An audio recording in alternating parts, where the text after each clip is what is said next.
Il est mort le 26 mars 2023 à Paris. Comédien, dramaturge et restaurateur belge, Jacques Collard avait tant de cordes à son arc qu'il avait fait des centaines de rencontres de son vivant. Le 6 avril, ses proches se sont réunis, non pas du côté du plat pays dont il était originaire, mais en l'église Saint-Roch, qui se situe dans le 1er arrondissement de Paris.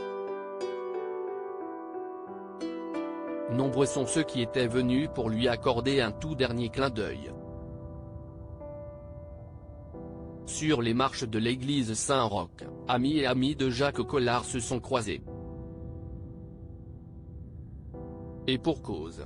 Il était un peu le grand camarade des stars, notamment de Thierry Leluron et Jean Marais, puisqu'il croisait sans arrêt du beau monde au sein de ses établissements gastronomiques, la Goulue, l'Orangerie, le Chamaret, le Wall Street ou l'Or et Dubois.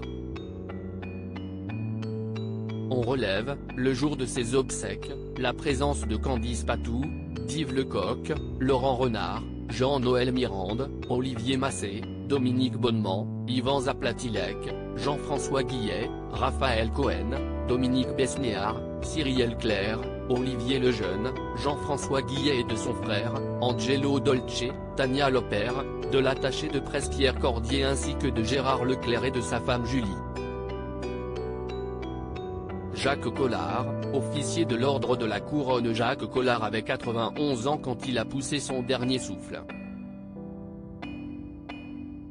En tant que comédien, il avait régalé les spectateurs en tournant pour Jean-Marie Poiré, Steve Suissa, plus récemment, en 2016, pour Kiyoshi Kurosawa dans Le secret de la chambre noire. À la télévision, on l'avait aperçu dans des productions plus populaires telles que Joséphine, Ange Gardien, Une famille formidable.